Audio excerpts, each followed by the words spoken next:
You should get a little notification. Cool. All right. Hello and welcome to Castle's Corner. I'm Coach Castle, and I'm joined by my friend here, Charles Orton. And this is in keeping with the theme I've been doing recently, which is advice to young men.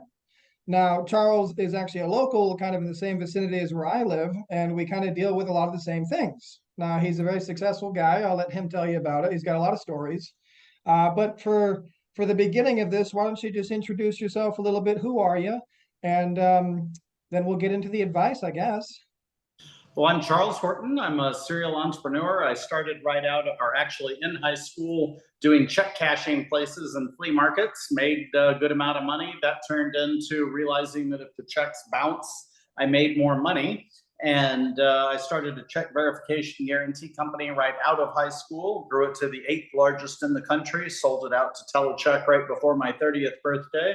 Thought I was retiring for life, and got depressed and found myself at a Tony Robbins seminar and ended up starting a payday lending, title lending business, grew that to 80 locations over about 20 years, sold that out 3 years ago, kind of right before COVID, and thought again I was retiring, and actually moved to Florida because I kept spending too much money starting businesses and losing money, during COVID.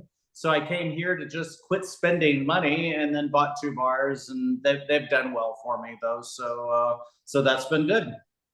Outstanding. I mean, there's just so much there to unpack. I mean, let's just say, what's a common theme of things that you've had to do frequently to accomplish all of this that you didn't really want to do?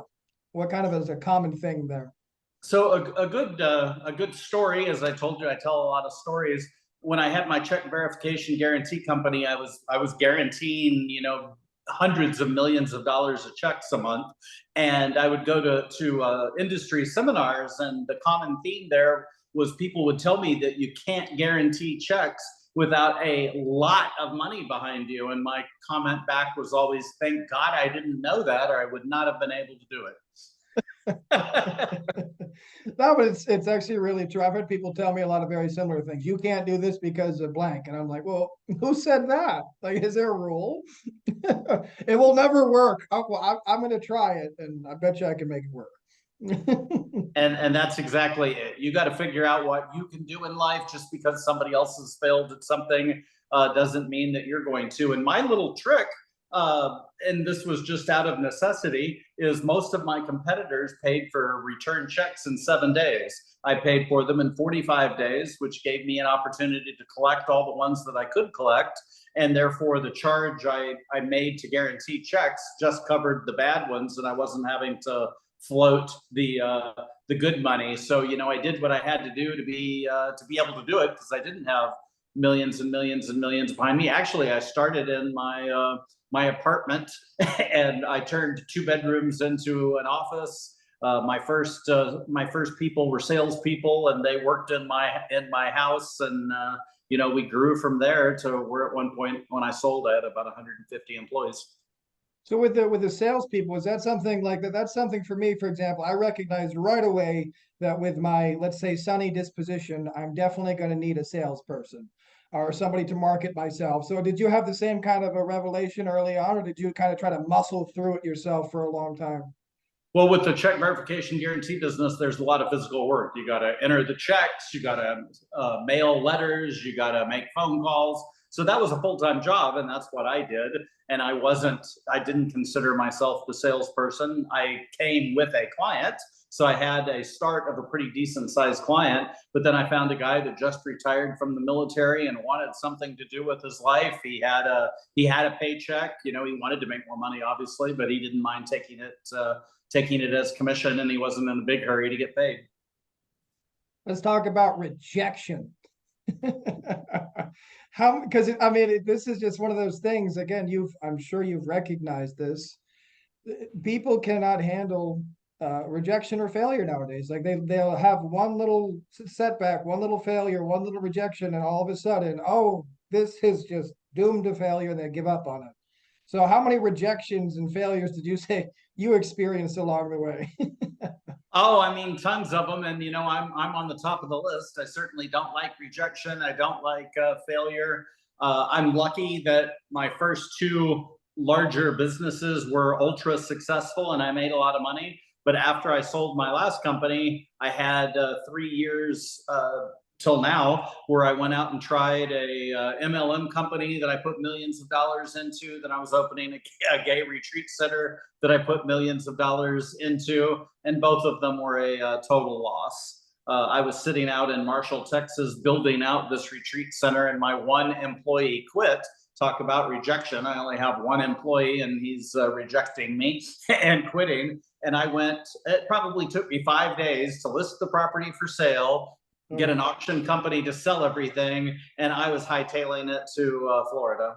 Oh, Jesus Christ. How do you, I mean, I've never experienced something like that. I've never put $1 million into something and have it fail. I mean, I have trouble putting a couple $100 into something and then having that fail. That screws me up. So how the hell do you recover from something like that? Do you just shrug Luckily, it I have off, a try to luckily recomp I what have you can? luckily I had a lot more money. And that's probably part of the reason I failed is I had enough money to afford the ability to fail. In my first company, especially, I could not fail. Everything I had was in that business, and I had to make it. I had to make it work. There just was no question about it. So there's many times where I was on the brink of failure and just figured something out and turned it around overnight. So you say maybe pivoting, very helpful to be able to pivot, adapt on the fly, kind of work Yep. things out rapidly. What's a good example of that? I'm sure you got a million examples of that one. So I had Dollar General as one of my major clients, and they decided to kind of cancel overnight. And they were a huge client, and they were asked. The guarantee business is much in the rears, so if somebody cancels, it's painful with no revenue coming in to pay them off. And I owed them millions and millions and millions of dollars and didn't have it. And I remembered somehow, and I don't read contracts, my attorneys do, but somehow in the middle of the night, it came to me that in the contract, and this was specific to this client only, that all of their checks guaranteed the any debt that I would have to them. And it actually, the wording was I could just give them the checks and I wouldn't owe them money. And that saved me from going bankrupt on that client. And then the other thing that happened was we set a goal to replace the client, so I wouldn't have to lay anybody off, and we replaced them within 60 days with a better, more profitable client. That's awesome. I mean, that's that's a good thing that came to you. I mean, maybe. I mean, it just popped out of nowhere, and my life is full of things like that. Little things that made for the success that I wouldn't have had otherwise. Just coming here, for example, I thought I was retiring, and a friend of mine that I came down here to be friends and hang with, he worked at one of the local bars, and he told me that the owner of the bar didn't want the bar, and I mean, he gave me the bar basically. I paid $500,000 for it, but liquor licenses at the time were worth $100,000. That's $70,000 worth of liquor and about $40,000 worth of cash, and then all the equipment and fixtures and everything else that was in the bar. So I really got the money for far less than asset value. Oh, good Lord. That's a hell of a story in itself, isn't it? Oh, goodness. Now I'm lucky, I had the cash, so I had the money. I know other people who tried to get the bar from him, but they had to make payments. And my friend that sold me the bar, he didn't really want to own a bar. He financed the bar for somebody else. The guy never made any payments, so he repossessed the bar, and that's I'm lucky. This guy didn't want to run a bar. He wanted out, but he also didn't want to finance somebody else. Now, things have changed. I mean, everyone knows how ridiculously much the world has changed, especially most recently, maybe the past 15 years. Things have really changed. Now, how has that changed how you've done business? Shifting, I presume, mostly to doing a lot of online marketing, dealing with all kinds of new issues and problems with technology. How has that affected how you do things, the way you take risks and things like that? Are you more cautious nowadays? Well, right now I'm pretty busy with the 2 bars. I'm looking for other bars. Yes, we have learned in marketing that paper ads really don't pay anymore, and it's mostly an online marketing business. And I have some good people doing that. But still, people come into bars. They're not going to utilize your service remotely or anything. And what was the businesses you had most recently before the bars? What was it? So the failed businesses, I was starting a CBD MLM company. Mhm. Really good product too. It's sad it didn't work. I missed the product.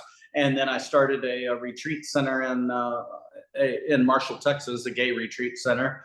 It never opened, but we were well under the way of developing it. But my successful businesses, 20-year business, was a check verification guarantee company in my 20s, basically, and then a payday loan title loan company in my 30s and 40s.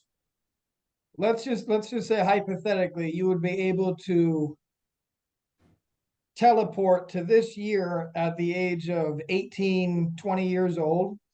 Not too much money, you got a little bit, maybe a couple $1,000 on you. What are you going to do? What business are you going to open, and how are you going to do it? What steps are you going to take to make money? I don't know that I would change anything, but I'd say put every single penny I could into Apple.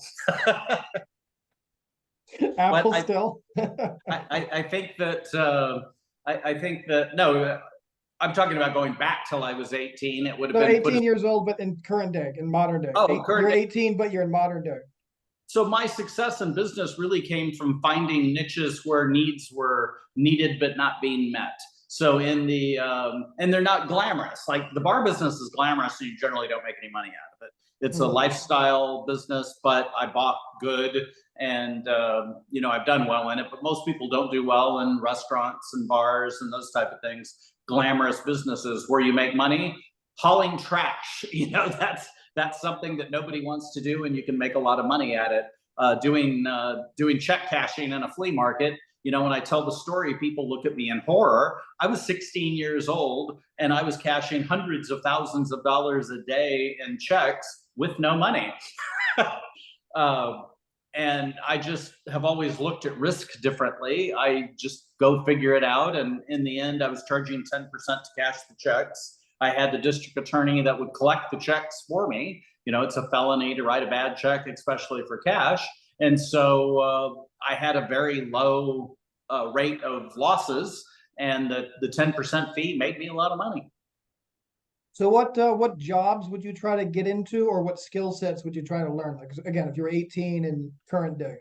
Oh, current day seems like AI seems to be the place to go. I think if I was 18 right now, I would go to and learn everything I can about AI, but then also figure out what people don't want to do, and get in there and find a business in doing that. Still lawn mowing and which I did in my early years, lawn mowing and pool care and all that kind of stuff is still something people don't want to do, and there's good business in it. Yeah, actually, usual kind of advice I give people as well. So just go find a niche and sink to it. A lot of people don't want to get their groceries anymore. A lot of people don't want to go do this anymore. You just go try it. You're going to get rejected a bunch, but just keep trying it. But I'm going to Columbia once a month right now. I'm looking to live down there part-time and buy bars and stuff down there. And I want to learn AI. But if I had a little 18-year-old whiz kid that could do all my websites and everything for me using AI, I would jump all over it instead of trying to learn it myself. At 55 years old, I'm really not wanting to learn new technology. Yeah, no, I'm actually I've never wanted to learn new technology. I'm just kind of forced to continuously learn it. I'm like a grumpy 90-year-old man, I swear to God. Um, so let's say you could give your younger self whatever 3 pieces of advice, things that you didn't want to hear but you were younger. Like we all have these things. We had a lot of people give us great advice for years, and we completely ignored them or didn't listen to them for whatever reason. What 3 really good pieces of advice would you give your younger self that you might not necessarily have wanted to hear, but would have been great advice for your younger self? A little background first. I was the voice of marijuana for about 3 years. I did a podcast like this, and was just the expert in all things marijuana. I had a company called Budding Capital that invested into the space. And when I Budding turned Capital. That's when I awesome. turned Sorry, that's awesome. when I turned 45, that was the first time I ever really used marijuana at all. I will tell you that I'm a fan now at my current age, but I think that doing marijuana or any kind of drugs when you're in your 20s and you're really wanting to get out there and make your mark, I think it's bad to do. I think I have a lot less motivation and drive because I smoke marijuana. But at the same time, I also lost a whole lot of money in a lot of different businesses because I was out there, do this, do this, do that. And I could lose the money. So I wasn't focusing 100% on anything to turn it successful. So do one thing, stay clear headed. Don't go out and drink to oblivion every night. Don't smoke marijuana. Even worse, don't do other drugs, and focus on one business and make it work. Do whatever it takes to make it work. One of the common metaphors is, you're supposed to burn your bridges. And many times in my business, I came across points in my business that if I didn't figure it out, I failed, and everybody that worked for me went home hungry. Their families didn't eat, so I have, even though I have had 150 employees, I may have had 500 or 600 people that were depending on me. So I had to make things work. When I ran into things, I had to make it work. So don't give up. You can program your mind any way you want to program it. And if your mind is programmed where you give up easily, you're going to fail. But if your mind is programmed where you're going to find a way, you're going to find a way to do it, you're going to find a way to win, then you're going to win. The other thing that especially young people, including myself, do that I would do differently is they don't have a mindset for savings. I took in like an 18-year-old as a mentor, and his goal was to be, I was a millionaire by 30. He wanted to be a millionaire by 25. He's now 35, married with kids, has 3 or 4 businesses, hit that 25-year-old, was a millionaire by 25, had more money than all of his friends and all of their parents put together. And that's because he set that goal. And so when we were both, when he was 20 years old and I'm like 35 or whatever I was at the time, if I wanted to go out to eat, he's not going to do it because he wants to save the money. If I want to go on a trip, he's not going to do it because he wants to save the money. And he put saving money first. And that made a huge difference. And again, he became a millionaire by 25. So those are the things that I would certainly do is start saving. One of my biggest successes, I in the payday loan business, I grew my company by having cash and being able to close on people that didn't have cash quickly. So somebody would need to meet payroll. They had the one company I bought the most stores from had at one point like 500 stores. They would not have the money for payroll. So then I would buy 10 stores and I could fund it within a few days. And that's how I grew, is having the cash to do deals. If you don't have the cash to do deals, you're gonna miss out. This bar that I bought here, again, it was a steal. I paid for it out of their own cash flow in 8 or 9 months, but he wasn't about to let me take the risk of letting me finance it and pay him off. So I won, he got out of it. He had all of his cash up front.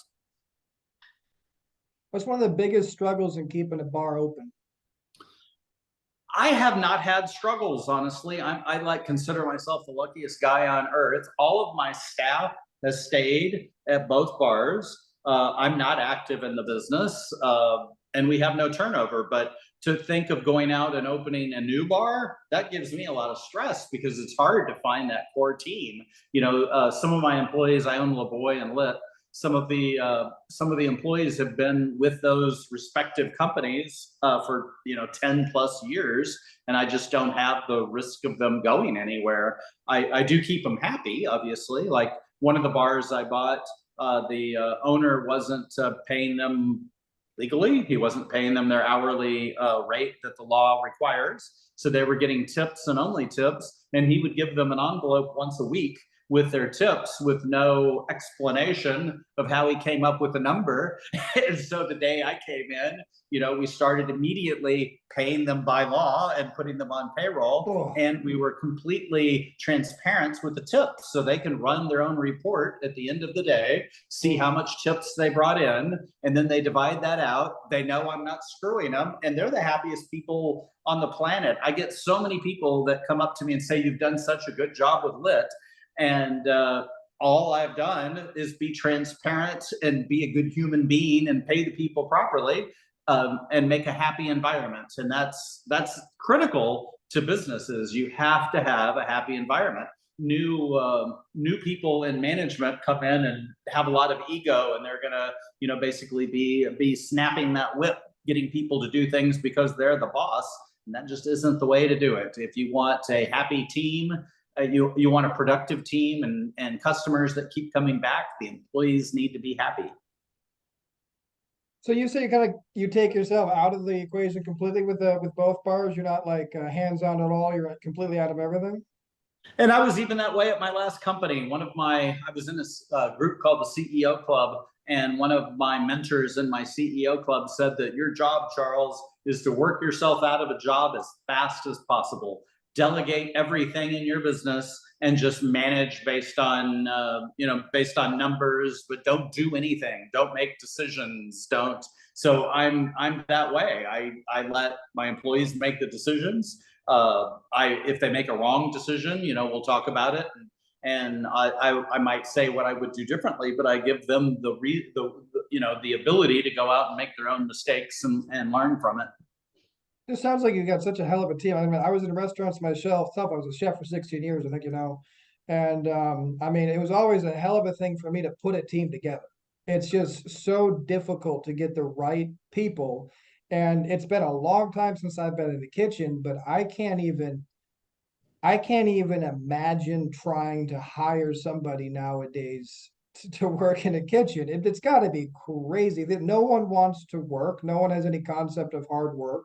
Everybody is just, I can't even. So how do you handle, let's say, putting a team together? And also, same question, how do you handle firing people? So first of all, let me tell you that I've looked at multiple restaurants on the drive to buy. And one thing that I see over and over and over again is these are small restaurants and the owner is there all the time. Mm-hmm. They're there in front of the customers. Sometimes they're behind the desk. Sometimes they're back in the kitchen cooking. And that just isn't something that I want to do. There's, I think, a big need coming up soon for like a new big dance club, because the parking on the drive is going to be cut off for about a year. And I found another space that is already built out as a bar that I want to open. But the thing that keeps me from it is I would probably need a staff of 60 people, and I mean it's a big space, or maybe even more in time. And it just scares me to death to go out and try to hire all of those people in this environment. In Dallas, I eat out a lot. And the coach I use can tell me bad boy, but a lot of times I go eat fast food. But I don't here because the employees are horrible. It's incredible here how no one in the fast food industry can find a single person that can remember, lettuce, tomatoes, and onions. They can't do that. I mean, even the food, like just the restaurants, I eat on the drive quite a bit as well myself. And I mean, just the restaurants there, I'm not pointing any fingers, but it's in my professional, I suppose maybe coming from a professional opinion, it's a little bit different, but they're very sloppy and the staff is very sloppy. And there's just a complete and utter lack of like giving a shit, basically. So in my past, all of my businesses have been grown from nothing up.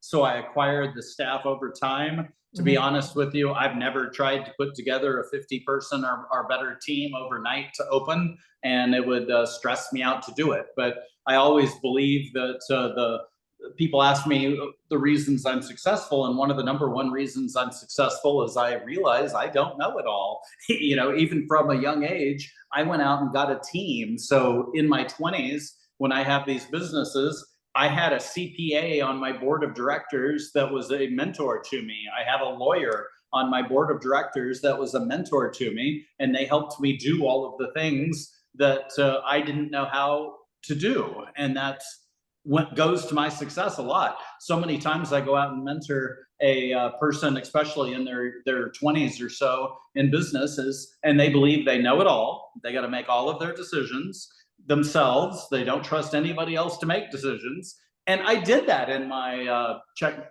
verification guarantee business. I made all of the decisions. I had 150 people and I had the right management in place, but I gave them no authority. You generally, literally had to come to me to go to the bathroom instead of going to your manager. I'm exaggerating a little bit there, but I did not let people make mistakes. And part of that was through, need in that business. There's plenty of times I didn't take a paycheck because I had to cover payroll, and I had an $80,000 every 2-week payroll.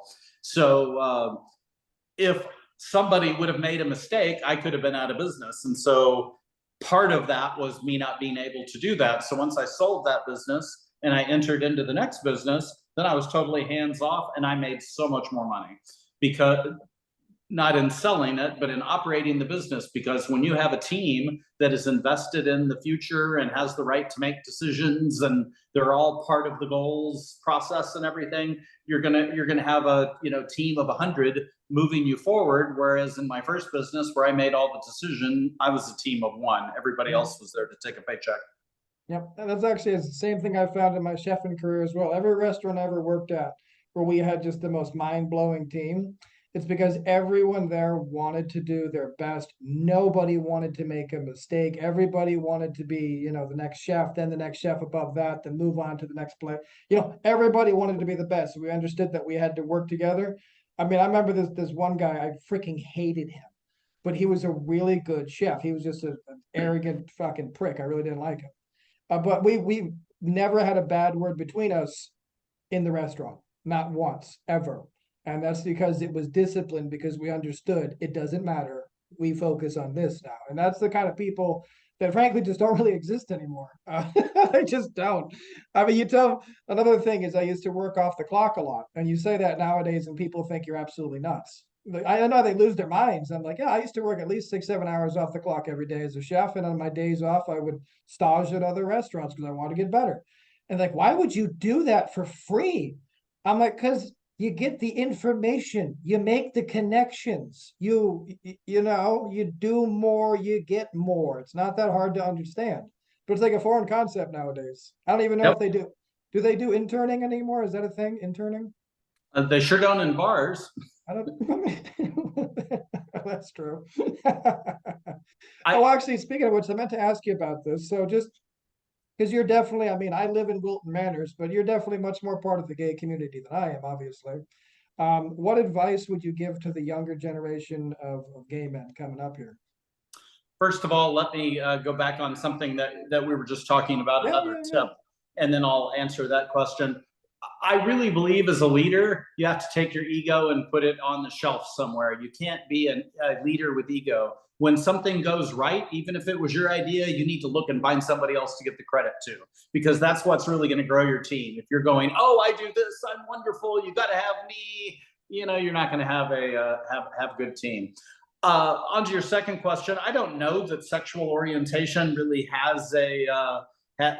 makes a difference in being successful outside of your sexual orientation. Well, I don't just mean being successful. I mean just in general. Like, I do know that at least in Wilton Manors, drugs are completely out of control. It seems like everybody I know, including some people far up in leadership positions and governments and all, are addicted to meth or something else. And stay the hell away from that stuff. That will destroy your life.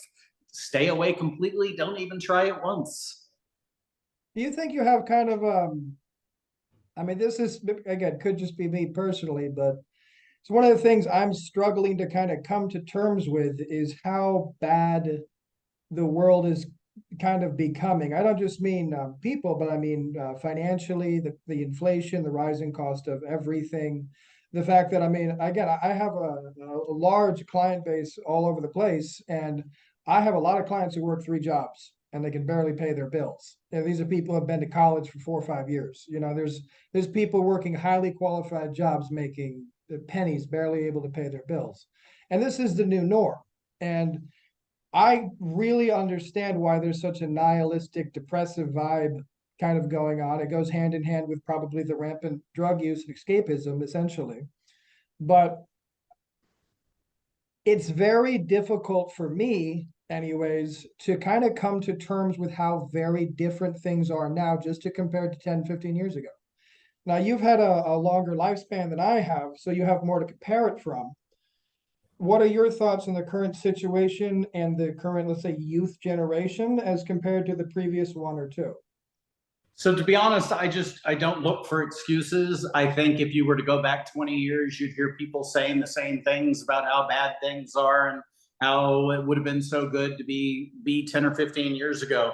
I think the problem that we all have as humans is we want instant gratification.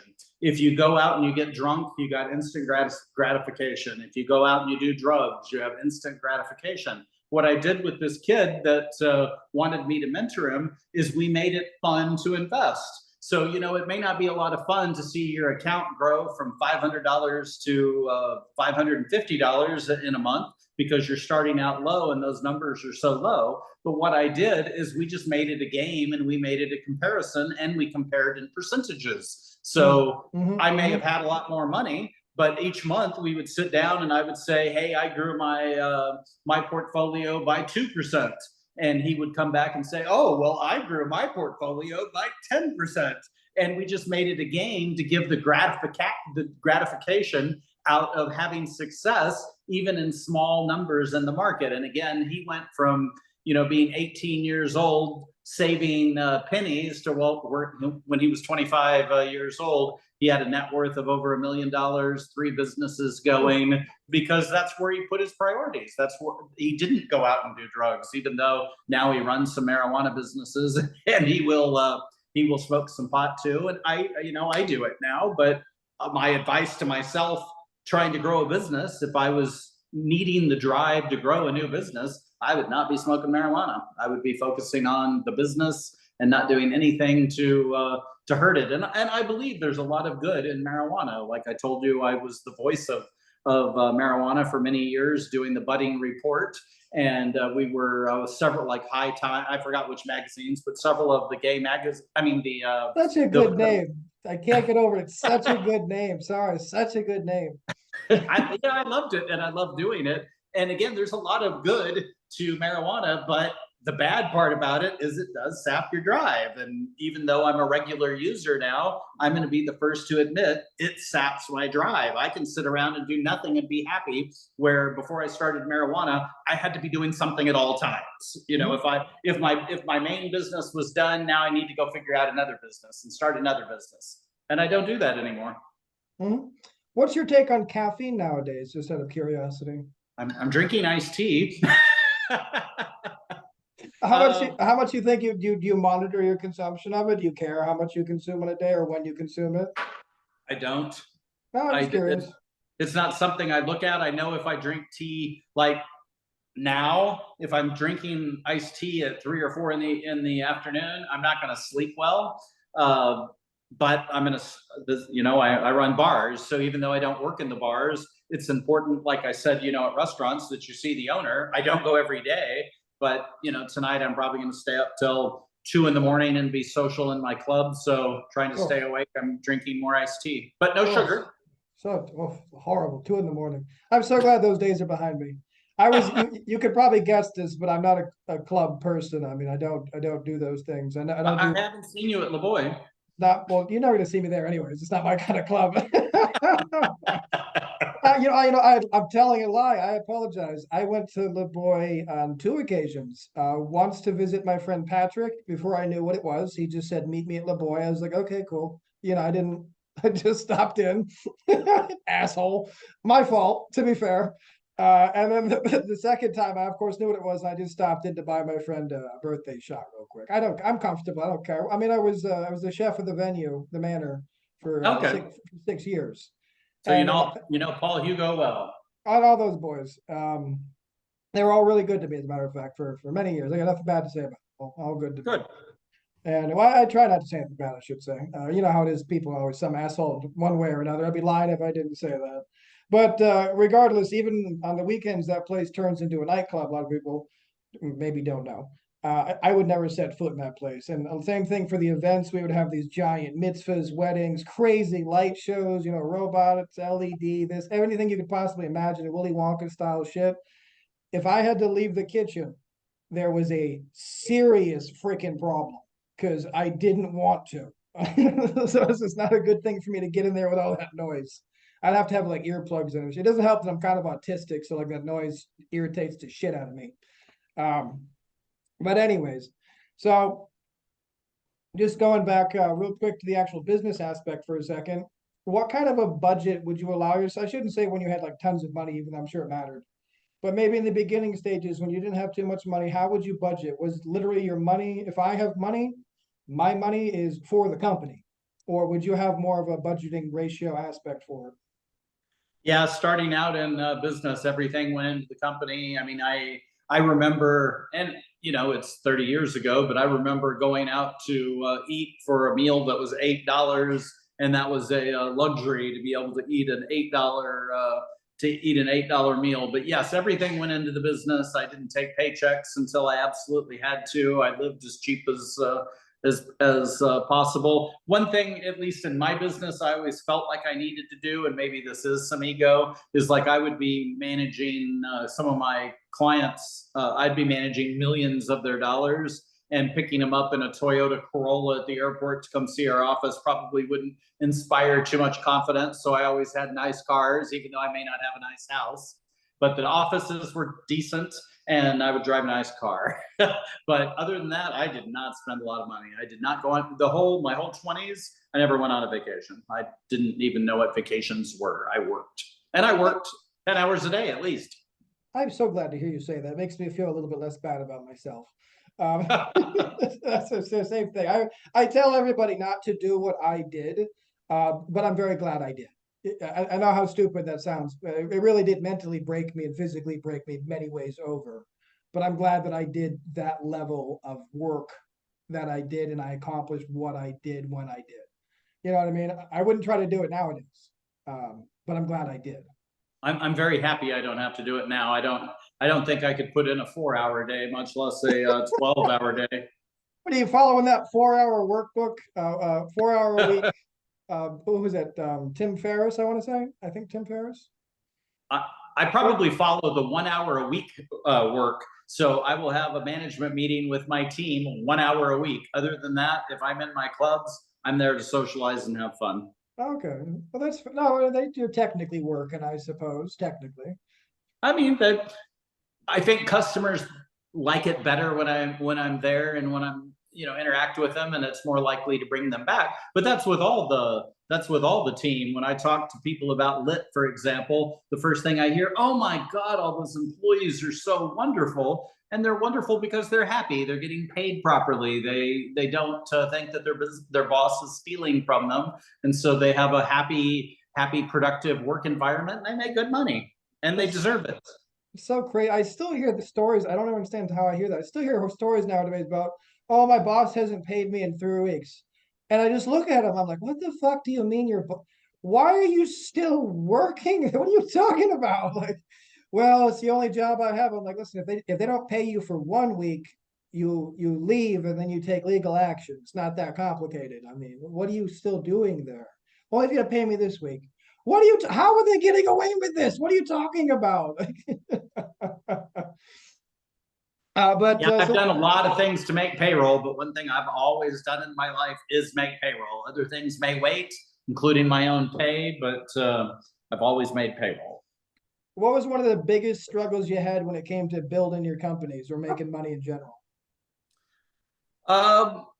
My check verification guarantee business, I didn't know what I was doing to price properly. So I would do, like, for instance, things that are extremely high risk are shoes, nails, women's nails, casinos, cash for gambling. All of these things are really, really, really high risk. So for instance, I did the Trump casinos, years and years and years ago. And our loss rate after collections was 15%, and I charged 6% to guarantee the checks. I was losing my ass, but I wanted to keep Trump as a client. No, that it makes sense. It's the same thing with restaurant menus, as a matter of fact. Sometimes you have to do the same thing. You have to keep a very expensive piece of meat on at a low price for literally the same exact reason. Makes sense Yep. though. It does make sense. So what did you do to like overcome that? You had to learn more, you had to hire somebody. What'd you do in that case? I didn't. I never did learn that lesson. When I sold the business, I was making 60,000 a year, and that's about all that I was ever able to make. And I had a business doing about $20 million in revenue. Luckily, when I sold it to a competitor who didn't care about my cost structure, and he was tired of me coming in and undercutting their prices, so they didn't care what my expenses were. They paid me based on the total amount of revenue, and they were happy to pay me. So I left with a lot of money where I never made any money in that business because I kept taking clients at losses.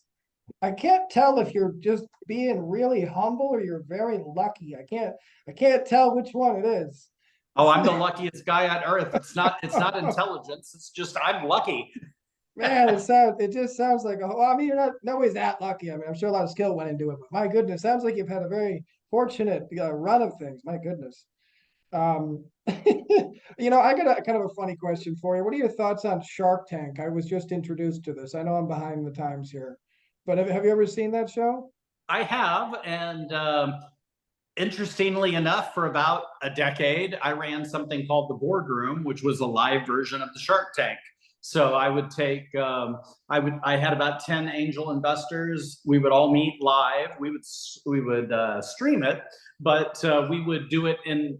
I believe that there's a lot of value to that type of a model. However, Shark Tank is all about entertainment and them making money on their businesses, where I wanted to do it for educational purposes. So I would have an audience of 100 or 150 people, and we would do it educationally. So we would review the company, and then we would ask questions, and then we would give advice. And the advice was both to the entrepreneur and to the audience about business purposes. So we were teaching business. The other thing that I really did in the Boardroom that I liked, I would love to figure out how to do this again. I just had such a business network in Dallas that it was easy to put this together. Here, I have a gay network, and I don't think I could put the Boardroom together as easily, but I would love to if you have any ideas.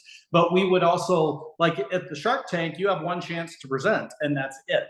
If you don't get the money, too bad, you don't get the money. Whereas with us, we're educational. So even though you may not be ready now, I will work with you for free. And so with other of my mentors, we would work with you for free as your mentor, be on your board, whatever the case may be, and get you to the point where you're ready to invest. And so many of the companies I invested in, it took probably a year or better to get to the point where I could invest in them. But I did love the Shark Tank. I just wished you could learn something from it and not just be entertained by it. But you do learn about what's up and coming in businesses, which really motivates me. I love hearing about business.